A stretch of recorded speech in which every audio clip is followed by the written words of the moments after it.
우리 한번 따라서 해봅시다. 십자가만 자랑하라. 여기 11절로 18절은 갈라디아서의 이 결론 부분입니다. 이 책을 마감하면서 바울은 이제 율법주의자들에 대해서 다시 한번 경계하고 우리 기독교 신앙이야말로 어떤 외부적이거나 그다음에는 인간적인 것이 아니고 내면적이고 초자연적인 것이라는 것을 이 기본 원리를 다시 한번 강조하고 있습니다. 왜냐하면 갈라디아 교회에 소위 율법주의자들이 들어와가지고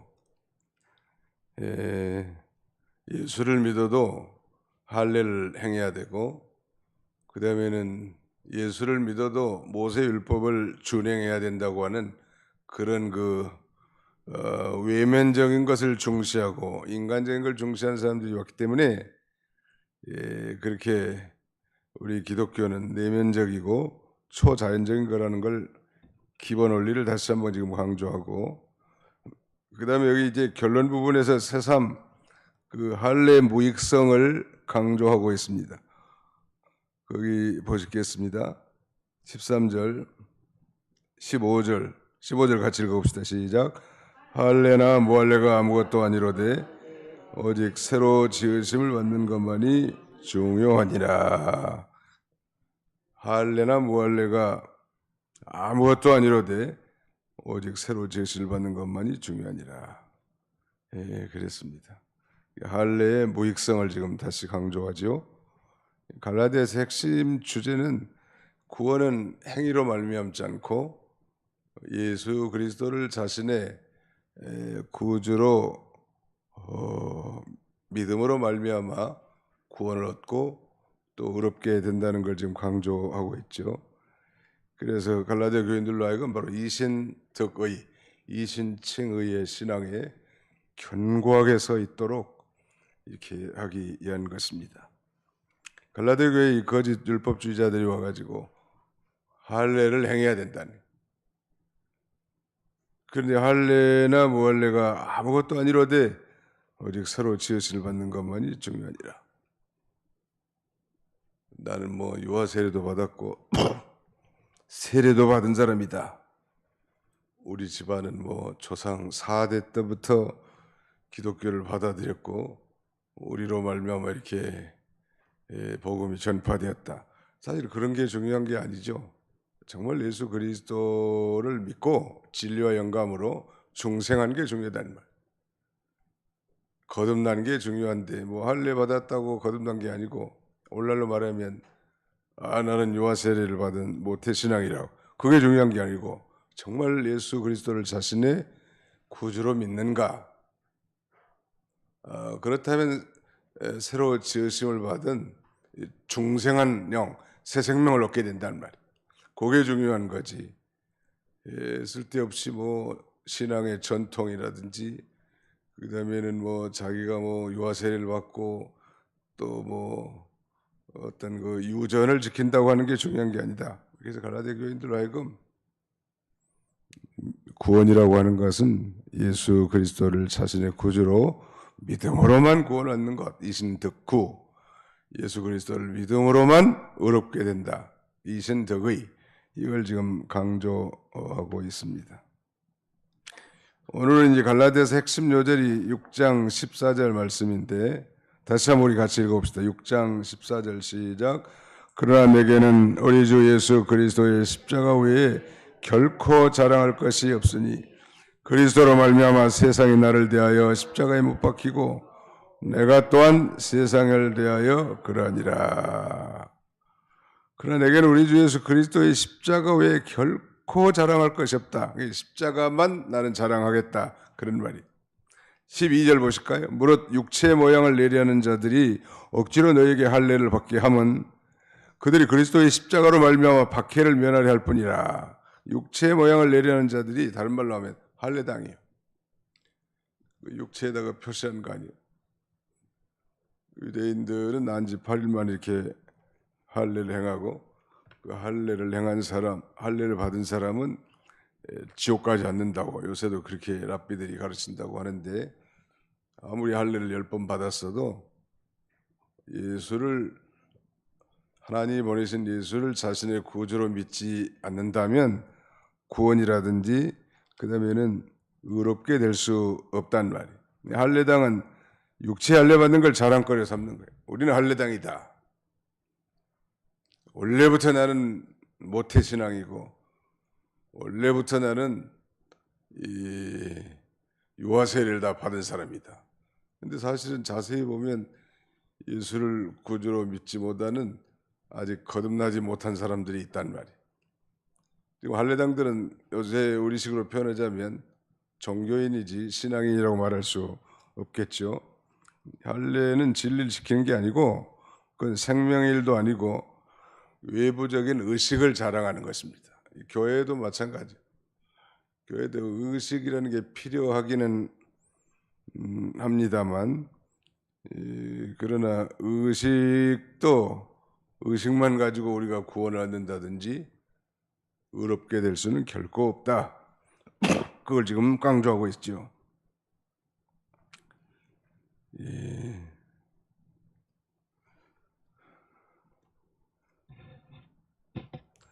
그 찬송가 423장의 4절 가사에 보면 나의 모든 보배는 저 천국에 쌓였네. 나의 평생 자랑은 주의 십자가로다. 이 찬송 시인도 자기의 평생 자랑이 십자가라는. 사실 십자가는 예수님 당시에 가장 잔인하고 가장 수치스러운 사형을 집행하는 형틀이었죠. 우리 신명기 21장 23절에 보면 무릇 나무에 달린 자는 하나님께 저주를 받았습니다. 이 나무 십자가에 달려 죽은 건 저주받은 표시란 말이에요. 그래서 갈라디아 3장 13절 한번 보실까요? 갈라디아 3장 13절. 그 앞으로 넘어갑시다. 갈라디아 3장 13절 같이 읽습니다. 시작. 그리스도께서 우리를 위하여 저주를 받은 바 되사 율법의 저주에서 우리를 속량하셨으니 기록된 바 나무에 달린 자마다 저주 아래 있는 자라 하였습니다. 당시 로마에서는 그 시민이 아닌 노예 백성 가운데 가장 극악한 죄수들에게만 십자가 형태를 사용해서 사형을 집행했다고 합니다. 일단 나무로 된 그 십자가 형태에다가 죄인을 눕히고 손과 발에 대못을 박은 다음에 그 십자가 형태를 세우면 오랫동안 이 물과 피를 다 쏟으면서 극도의 목마름과 고통 중에 천천히 죽는 거라는.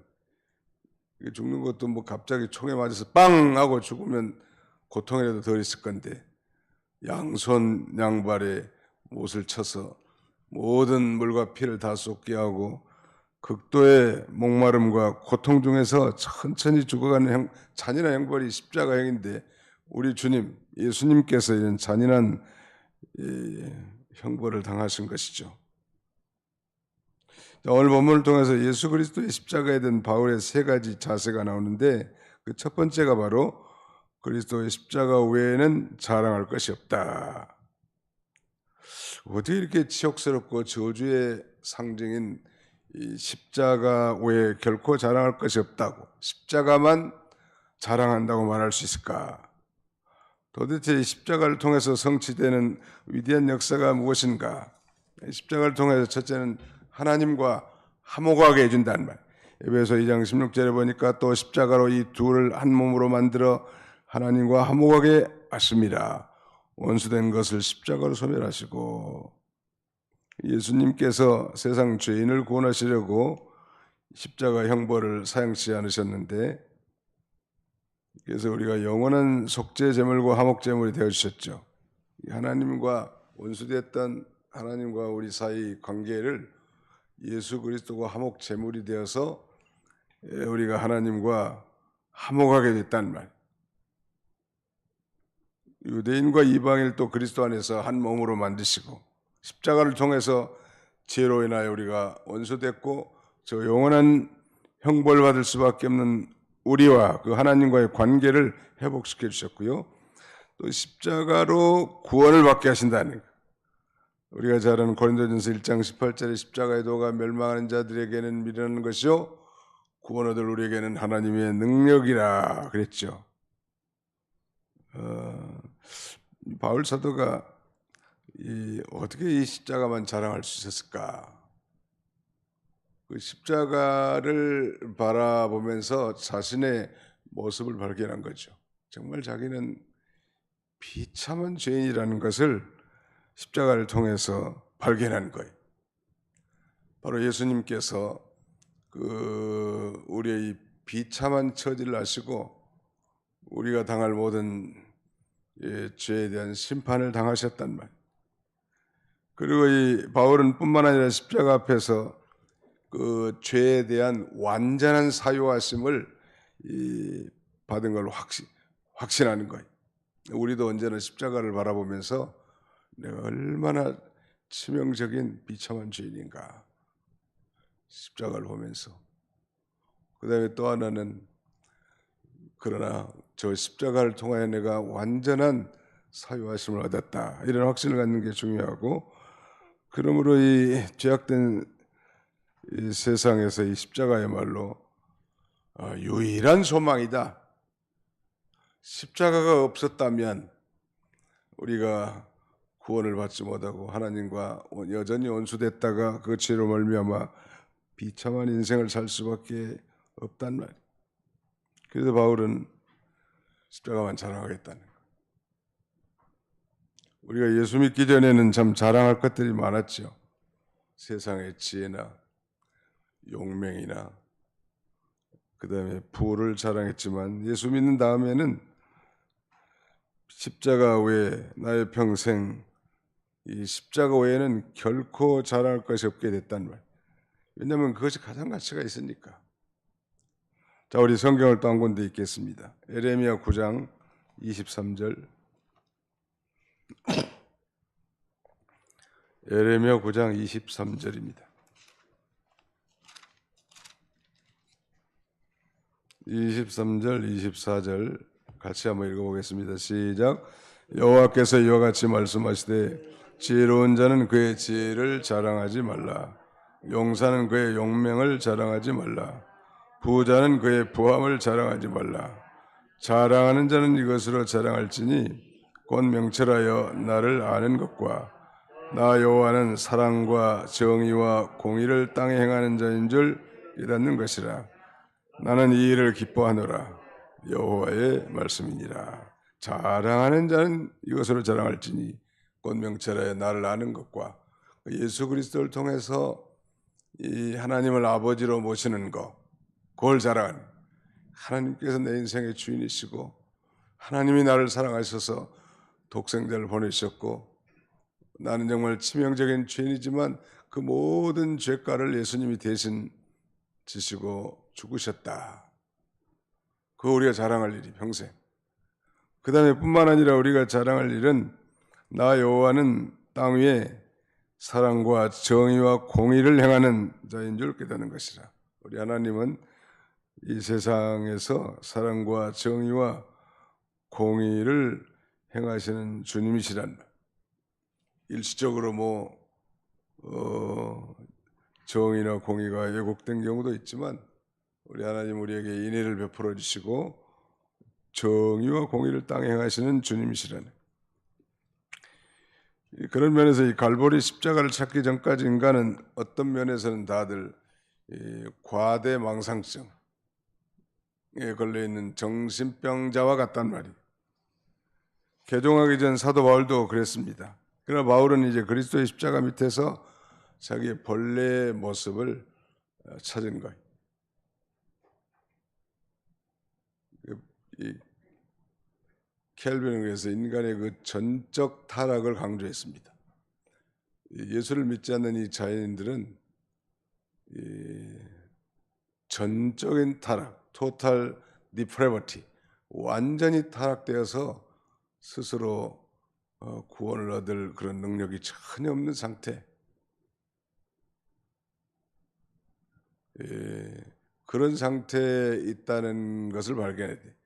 인간이 좀 선한 구석도 있다.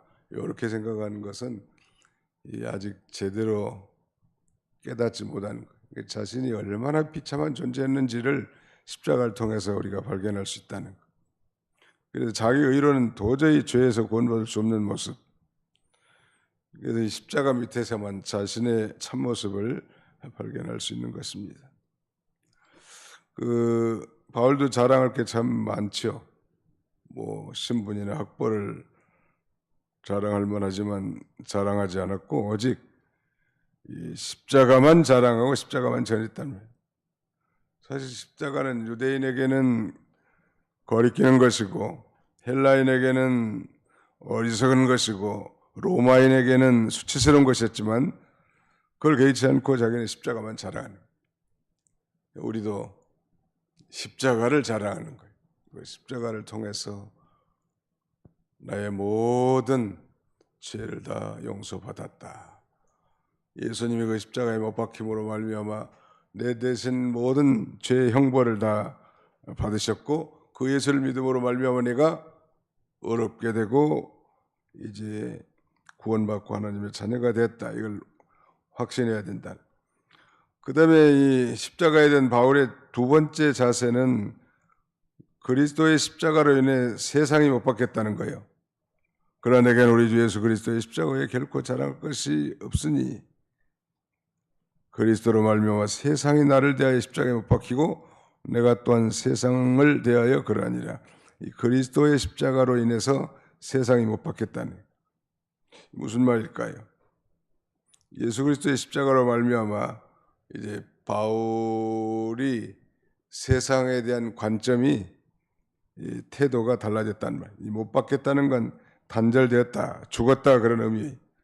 우리가 예수 믿기 전에는 세상이 내게 대해서 굉장히 친근하고 또 좋아하는 친구였지만 믿은 후에는 이제 세상이 나를 싫어하고 멀리하고 미워하고 핍박하게 된 것입니다. 세상이 십자가로 말미암아 나에 대해서 죽은 것입니다. 그래서 이제 세상과 벗이 되지 않는다는 말이에요. 이 세상은 험악하고 폐역한 세상인데 이 세상을 본받지 말라는 거예요.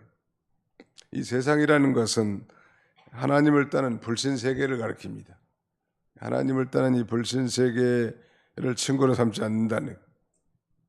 우리가 믿기 전에는 이 세상 풍속을 쫓고 공중의 권세 잡은 자를 따랐으니 곧 불순종하는 가운데 역사는 영이라 그랬는데 예수 믿기 전에는 세상 풍속을 쫓고 공중의 권세 잡은 마귀를 쫓아 세상의 벗으로 살았지만 이제 믿는 다음에는 세상을 본받지 않고 따라가지 않으니까 세상이 성도를 미워하고 핍박합니다.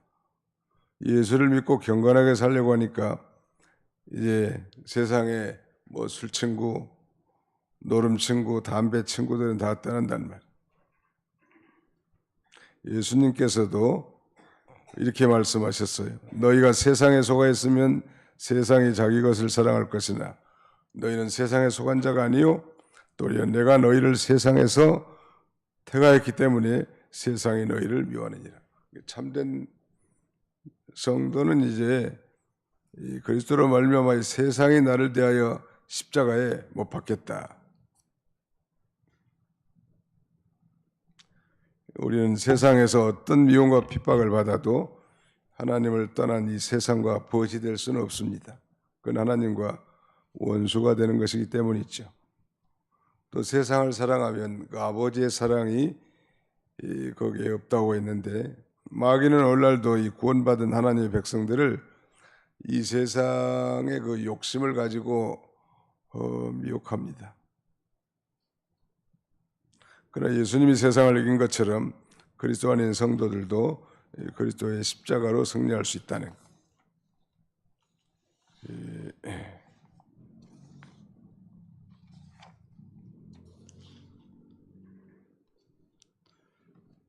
그리스도로 말미암아 세상이 나를 대하여 십자가에 못 박히고 십자가를 통해서 나와 세상은 이제 단절됐다. 예수 그리스도의 십자가 때문에 나와 세상은 영원히 만날 수 없는 이제 선을 긋고 말았다. 그런 의미. 이 세상의 잘못된 시스템, 잘못된 철학, 그 다음에는 잘못된 흐름을 향해서 단절을 선언하고 이제 나를 구원하신 그리스도만을 바라보고 산다는. 그 다음에 세 번째는 그리스도의 십자가로 인하여 내가 못 박힌 거 있지. 그리스도의 십자가로 인해 내가 못 박혔다. 14절 하반절은 내가 또한 세상을 대하여 그러하니라. 그리스도의 십자가로 말미암아 이제 세상을 대한 바울의 태도가 변화됐다는 걸 말씀하는 거예요. 세상을 대한 바울의 태도가 바뀌어졌다는 말이에요. 예수 믿고 세상을 보는 관점, 세상관이 바뀌어요. 그리스도로 말미암아 세상이 나를 대하여 십자가에 못 박히고 내가 또한 세상을 대하여 그러하니라. 다시 말씀드리면 예수 믿기 전에는 하나님을 따르는 이 세상이 우리에게 대단히 매력이 있었지만 십자가로 말미암아 이제 중생한 이후에는 이 세상에 대하여 내가 십자가에 못 박힘으로 그 매력을 상실한 것입니다. 그래서 바울 같은 경우는 이 세상 것을 이제 다 배설물로 하겠다는 거 아니에요? 자, 우리 빌립보서, 에베소 다음에 빌립보서 3장 7절로 9절을 같이 읽겠습니다. 빌립보 3장 7절로 9절 같이 읽겠습니다. 시작.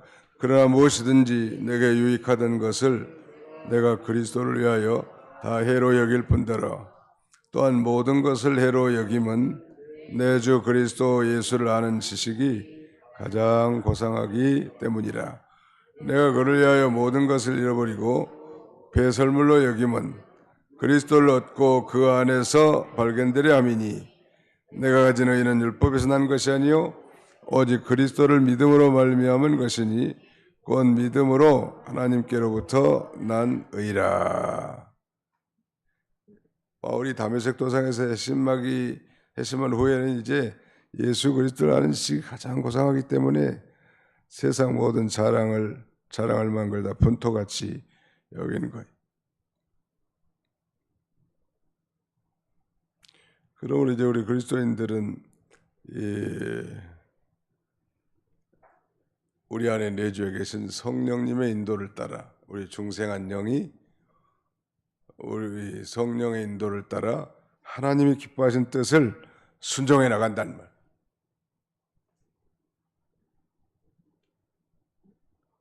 그 로마서 8장 12절 이하에 보니까 그러므로 형제들아 우리가 빚진 자로 돼 육신에게 져서 육신대로 살 것이 아니라 너희가 육신대로 살면 반드시 죽을 것이로되 영으로서 몸의 행실을 죽이면 살리니. 영으로서 즉 성령으로서 이제 몸의 행실을 죽이면 산다. 우리가 이 부활의 새 생명으로 살기 위해서는 참으로 육신대로 육신에 죄 있는 본성을 따라 살아서는 안 될 걸 가르쳤는데 유명한 그 성자 성 어거스틴도 예수 그리스도를 진정으로 믿고 회심했을 때 과거에 방탕한 그런 시절에 사귀던 여자를 만났지만 단절해버렸다고 합니다. 정말로 예수님의 십자가를 체험한 사람들은 이제 과거에 즐기던 술, 오락, 담배, 도박에 대해서 이제 미워하게 되고 단절되게 되는 거라는 거. 정말 문제는 이 예수 그리스도의 십자가의 감격이 사라진 거죠. 예수 그리스도의 십자가로 인해 내가 세상에 대해서 못 받겠다고 하는 것은 무슨 뜻인가? 이제 그건 육신대로 살지 않겠다는, 육신대로 살지 않는다. 갈라디아 5장 24절에 보니까 그리스도 예수의 사람들은 육체와 함께 그 정욕과 탐심을 십자가에 못 박았느니라 그랬고, 고린도전서 15장 31절에도 바울은 나는 날마다 죽노라 이렇게 고백합니다. 우리도 예수 그리스도의 십자가는 우리가 세상을 대하여 이제 육신대로 살지 않고 그리스도와 함께 이제 참으로 살게 한다는 것. 그리고 이제 죄에 대해서는 죽고 의에 대해서는 살게 하는 것입니다. 갈라디아 2장 20절 보시겠습니다. 갈라디아서 2장 20절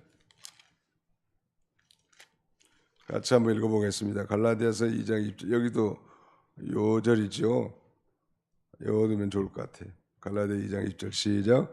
내가 그리스도와 함께 십자가에 못 박혔나니 그런즉 이제는 내가 사는 것이 아니요 오직 내 안에 그리스도께서 사신 것이라. 이제 내가 육체 가운데 사는 것은 나를 사랑하사 나를 위하여 자기 자신을 버리신 하나님의 아들을 믿는 믿음 안에서 사는 것이라. 내가 그리스도와 함께 십자가에 못 박혔나니 그런즉 이제는 내가 사는 것이 아니요 오직 내 안에 그리스도께서 사신 것이라 라고 말합니다. 이 십자가를 자랑하려면 먼저 자신을 그리스도께 복종해야 된다는, 또 자신의 모든 욕심을 채우면서 자기의 모든 것을 버리신 그리스도를 따른다는 것은 결코 있을 수 없죠. 십자가를 통해서 우리는 그 어떤 것보다도 소중한 구원과 영생을 얻게 됐단 말. 하나님 앞에 의롭다 칭함을 받고 영광스러운 하늘 기업의 상속자가 됐는데, 그럼에도 불구하고 자신의 일생에서 가장 귀중하고 소중한 십자가를 자랑하지 않고 세상 욕심만을 충족시킨다면 그건 그리스도를 배반하고 하나님을 모욕하는 일이라는 것.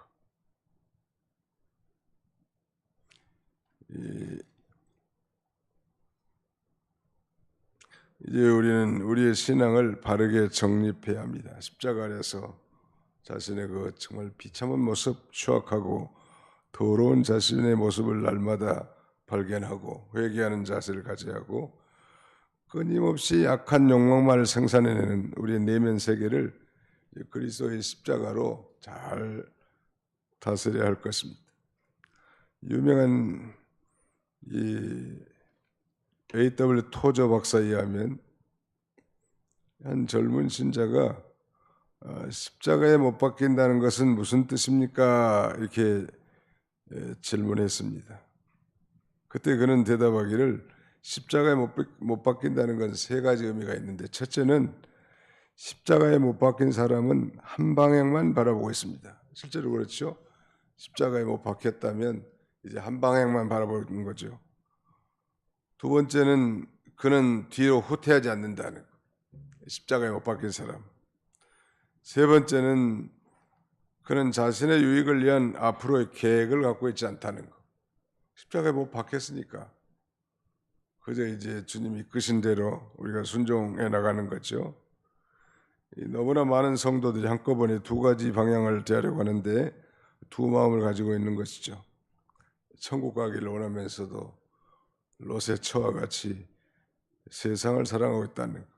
생명길을 달리고 있지만 또 다른 길도 바라보고 있다는 것. 사실 십자가는 그에게 인생의 끝이죠. 그리스도와 함께 십자가에 못 박힌 사람은 그의 옛생활로 결코 돌아가지 않는다는 것. 영원히 끝난 것이니까. 이제 세상에 대한 모든 매력이 다 사라져버린 것입니다. 그래서 더 큰 집이나 더 좋은 차를 꿈꾸지 않습니다. 그리스도 안에서 범사에 감사하면서 만족하게 사는 비밀을 터득한 자가 됐단 말이에요. 바울 사도는 과거에 율법에 대한 열심히 도리어 진리를 배격하고 주의 성도들을 수없이 핍박했지만 주님을 만난 다음에 이제 스스로 세상과 단절하고 살았습니다. 우리가 십자가에 못 박혔다는 것은 세상과의 단절, 죄로부터의 단절을 의미하고, 또 세상을 십자가에 못 박았다는 것은 세상에 대한 승리를 가리킨단 말. 이 세상과 근본적인 단절이 없이는 성령의 소욕대로 살 수 없고 또 하나님께서 주실 상급을 차지하지 못하지요. 우리가 비록 육신이 지상에 살아가긴 하지만 분명히 우리가 영원히 거할 처소는 천국에 있다는 것. 육신의 정욕대로 그 살고자 하는 일을 모두 즐기면서 하늘나라의 시민으로 살아갈 수 없다는 것. 과감하게 그런 면에서 자신의 모습을 죽이고 썩어질 소망, 아무런 가치 없는 정욕들을 십자가에 못 박아야 우리가 정령 새로운 삶을 살 수 있을 것입니다. 또 십자가는 성도가 이 세상의 모든 걸 이기게 하는 능력이 된다는 말. 십자가로서 세상의 유혹을 이길 수 있고, 십자가를 통해서 환난을 이길 수 있고, 십자가를 바라봄으로써 성도들이 믿음을 키우고 하나님의 보호하심을 확증받기 때문이죠. 십자가는 죄로부터의 구원과 함께 세상의 환난과 유혹으로부터 우리를 승리하게 하신 하나님의 보증을 함축하고 있는 것입니다. 아들을 아끼지 아니하시고 우리 모든 사람을 위해 내주신 이가 어찌 그 아들과 함께 모든 것을 우리에게 주시지 않겠느냐. 하나님이 다 주신다는 거예요. 자, 오늘 본문 17절, 이후로는 누구든지 나를 괴롭게 하지 말라. 그 앞에 15절, 할례나 무할례가 아무것도 아니로되 오직 새로 지으심을 받는 것만이 중요하니라. 그 할례를 받았다 안 받았다 그게 중요한 게 아니고 진리와 영감으로 중생한 게 중요하다는, 거듭난 게 중요하고 또 중생한 영이 진리와 영감으로 날마다 생명이 사는 것이 중요하다는 거고요. 16절, 무릇 이 규례를 행하는 자에게 하나님의 이스라엘에게 평강과 긍휼이 있을지어다. 참으로 이 거듭난 신자는, 즉 십자가를 통해서 구원받은 신자들은 그 구원의 결과로 말미암은 영적 평강이 넘치게 될 텐데, 이런 평강과 긍휼을 기원해 줬습니다. 17절, 이후로는 누구든지 나를 괴롭게 하지 말라. 내가 내 몸에 예수의 흔적을 지니고 있노라.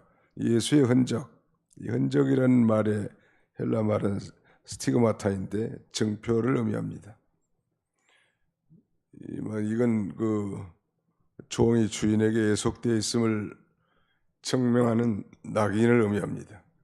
옛날 노예들은 그 주인의 소유라는 걸 알기 위해서 불인도로 등짝에 치져가지고 소유권을 표시한 것처럼, 이 말씀은 바울이 예수 그리스도를 증거하다가 당한 모든 핍박의 흔적을 가리킵니다.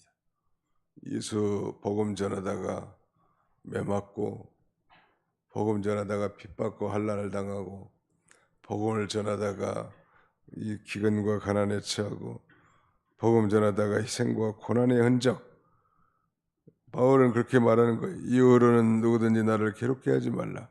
내가 내 몸에 예수의 흔적을 지니고 있네. 갈라디아 교회에 들어온 이 거짓 율법주의자들이 지금 바울을 괴롭게 하는 거 아니에요.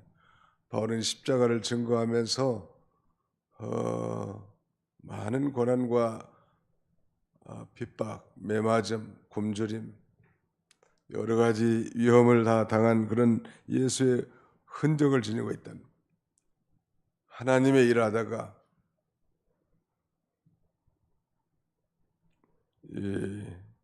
어려움 당한 거. 어떤 사람은 전도하다가 어떤 집에서 개에게 물렸대. 개가 물은 상처가 예수의 흔적이에요. 말하죠. 그 사람 전도하다가 했으니까. 예수 믿다가 여러 가지 그 고난과 핍박, 그런 당한 그 흔적을 예수의 흔적이라고 할 수 있고요. 마지막 절에 18절, 형제들아 우리 주 예수 그리스도의 은혜가 너희 심령에 있을지어다. 갈라디아 교회 예수 믿는 형제들에게 예수 그리스도의 은혜, 구원의 은혜, 특별히 양육의 은혜, 소망의 은혜가 그들 심령에 아주 충만하게 있도록 이렇게 기도해 줍니다. 오늘 말씀을 통해서 우리는 다시 한번 우리의 허물과 죄를 죽었던 우리 과거를 되돌아보자는 것. 이런 이 비참한 상태에서 우리는 예수 그리스도의 십자가의 대속의 공로를 힘입어서 믿음으로 값없이 의롭다함을 얻고 구원을 얻은 자들입니다. 십자가로 말미암아 구원을 얻었고, 앞으로도 십자가를 붙들고 나갈 때 마귀들과 싸움에서 승리할 수 있고, 바울처럼 이 십자가만을 감격하고 자랑할 때 하나님의 능력이 강력하게 임하는 것입니다. 우리 보수주의 교단에서는 강대상 뒤에 십자가를 걸지는 않지만, 또 걸었다고 해서 그게 꼭 정죄받을 만한 일은 아니죠. 그러나 그 구원 것보다 더 중요한 것은 저 십자가에 달린 예수 그리스도를 늘 기억하면서 자신의 소위를 되돌아보고 십자가를 통해서 하나님께서 베풀어 주신 그 놀라운 이 구원의 은혜를 기억하며 살 때 우리는 세상도 이기고 자기 자신도 넉넉하게 이겨나가는 그런 성숙한 삶을 살아갈 수 있을 것입니다. 십자가만을 평생 자랑하는 저와 여러분들이 다 되시기를 축원합니다.